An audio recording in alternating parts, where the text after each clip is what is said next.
ustedes vieron como parte de las imágenes que surgen en el Año Nuevo?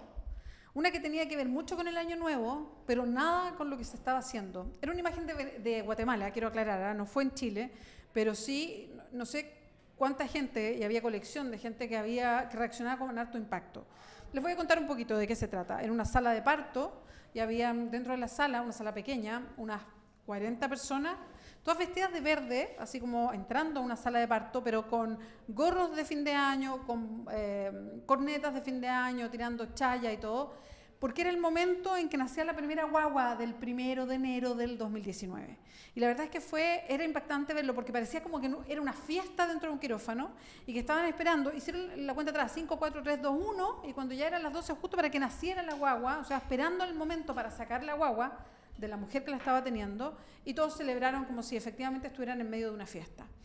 Las imágenes son bien horrorosas para todas nosotras, para las que hemos tenido hijos, muy horrorosas, porque uno sabe lo que es ese momento. Y yo no me imagino cómo podría haber estado en el lugar donde lo estuve, yo lo estuve dentro de un hospital, si hubiese habido 40 personas celebrando el Año Nuevo en ese momento.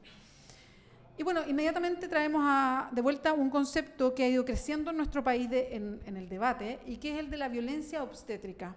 De hecho, hoy día incluso lo consigna el Instituto de Derechos Humanos en su compendio anual, apuntando a uno de los temas donde hay violación de los derechos humanos en Chile. Estamos con Claudia Dides, que lleva largo tiempo investigando lo que tiene que ver con nosotras. Ella es activista a propósito del derecho a decidir, socióloga. Claudia, muchas gracias por acompañarnos. ¿Cómo estás? Gracias a ti, Beatriz, y por hablar de este tema que está tan vedado todavía, que no es un tema que hemos tratado de conversar ni en los medios, incluso en la academia está todavía muy difícil.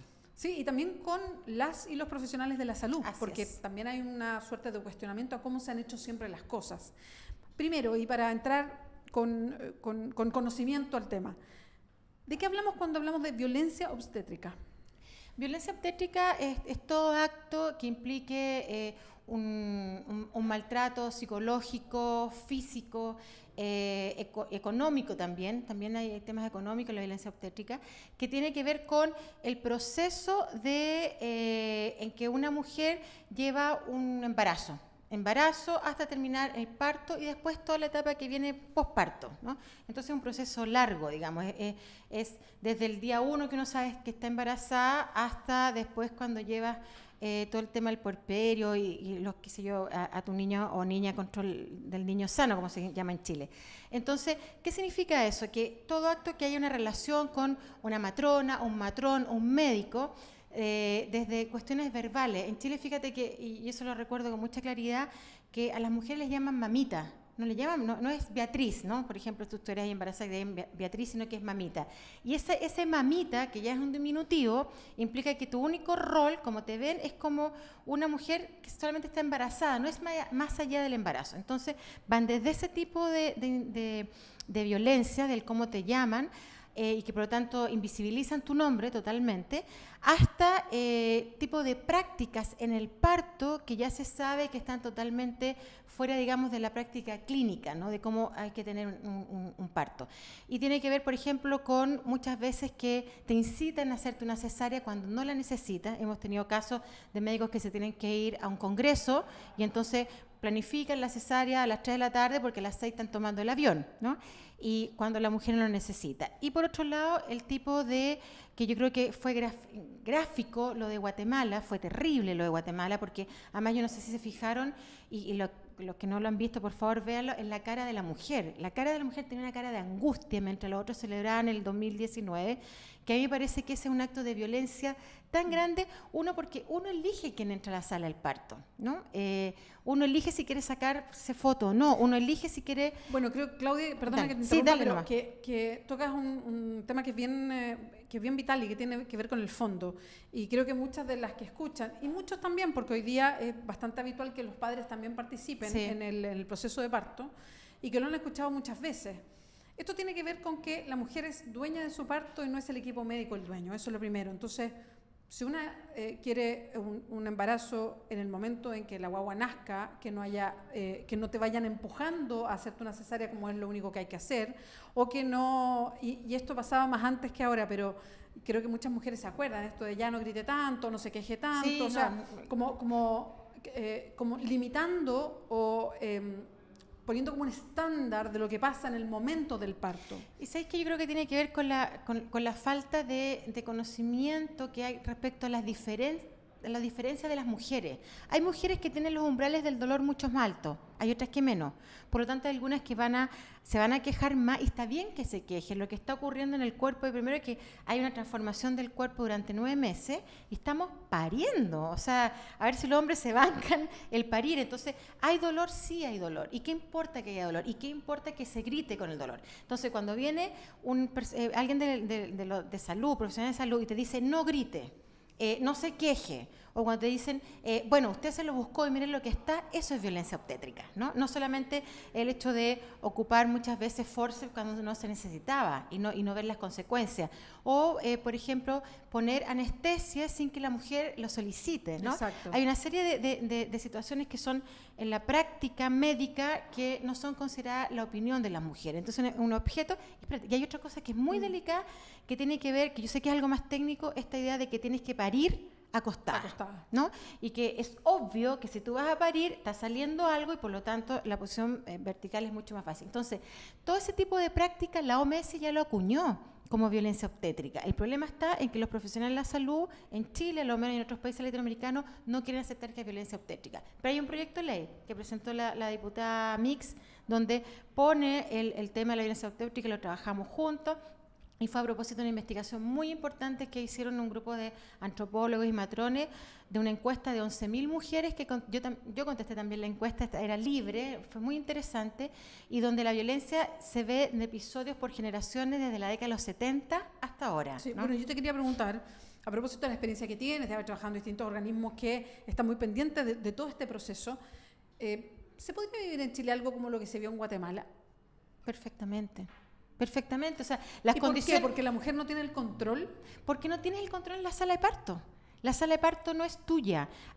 Evidentemente hay equipos que trabajan con parto humanizado, que se llama, ¿no? Que es un parto que es mucho más compartido, es un parto incluso que tiene otro tipo de técnica. Pero hoy día depende del médico, depende del equipo exacto. médico y la matrona. Entonces, si te toca ir a parir porque estabas con dolor y llegaste, no sé, dilatada, y te tocó una sala, no alcanzaste como armar la sala de parto, efectivamente te puede tocar así. Y si te toca a las 12 de la noche en un hospital, van a celebrar.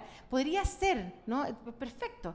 Entonces, no estamos exentos de eso, y yo creo que lo más grave es que, a propósito que tampoco salía la ley de violencia integral, que me parece eso terrible, y sobre todo a propósito del tema de los femicidios, es que la violencia obstétrica tiene que ser incluida en la ley de violencia integral, tiene que ser de todas maneras, porque en la medida que tú decidas qué va a pasar en esa sala de parto, tomes una decisión informada, que el médico te diga, mire, usted está expuesta a esto si no se hace una cesárea, o está expuesta a esto si no está dilatada tantos centímetros. Hay información que no necesariamente tenemos las mujeres, pero que si te la dan, tú vas a tomar decisiones buenas. O, por ejemplo, experiencias como el Hospital de Villarrica, que a mí me tocó conocer, donde hay una sala de parto natural, que es comodísima, muy buena onda, con la luz baja, ¿no? Esa luz que parece que te están interrogando en el quirófano. Y si tienes alguna emergencia, te pasan al quirófano.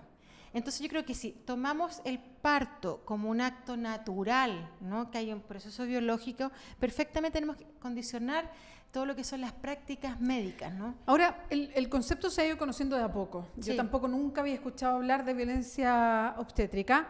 Es que ¿sabes lo bueno ahí del género y el feminismo? Que podemos inventar nuevos conceptos. Entonces, cada vez que visibilizamos a cosas que pasan. Visibilizamos una violencia, le ponemos un nombre. Como lo que pasó con el acoso sexual callejero, que yo tampoco Por ejemplo, nunca había nadie hablaba atinado de que se trataba de eso hasta que un grupo de mujeres no lo dijo y uno dice, tienen razón. Entonces, y ahí quiero hablar sobre las diferencias. Por ejemplo, ¿cuánta diferencia puede existir? Y esto pasa también mucho respecto a, y lo podemos conversar otro día, porque también es largo, de apropiarse de la salud, es en el sector privado con el sector público.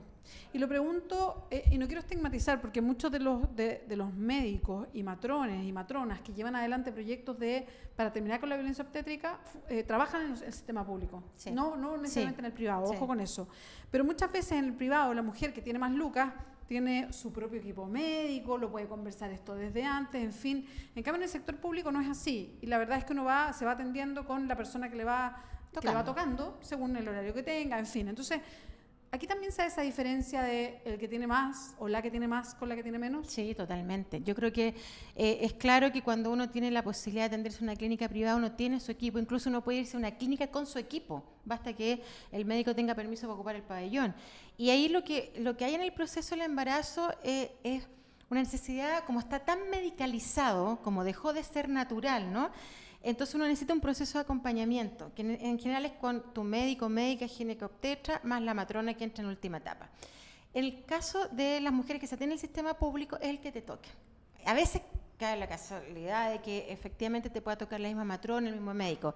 Y eso es inequidad, eso es desigualdad, porque efectivamente depende del turno que te toque, depende de las condiciones que tengan las mujeres en términos de infraestructura. Hay salas de parto que hoy día están siendo acondicionadas, hay mucho más técnicas, pero yo creo que lo que falta es que los profesionales de salud, médicos ginecobstetras, médicas, matronas y matrones, tengan conciencia de la violencia que pueden ejercer en ese momento del parto y en todo el transcurso del embarazo. Yo te iba a preguntar por eso.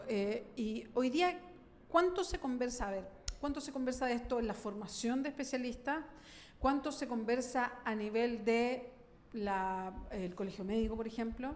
A nivel de la sociedad de obstetras o de obstetricia. ¿Qué pasa con las enfermeras matronas o los matrones? ¿Cuánto de eso aceptan hoy día de que está el concepto y que hay que empezar a revisar las prácticas, las formas, las relaciones, en fin? Mira, yo creo que yo diría que hay generaciones distintas y los más jóvenes están aproximándose con este concepto y están exigiendo mayor contenido en los currículos.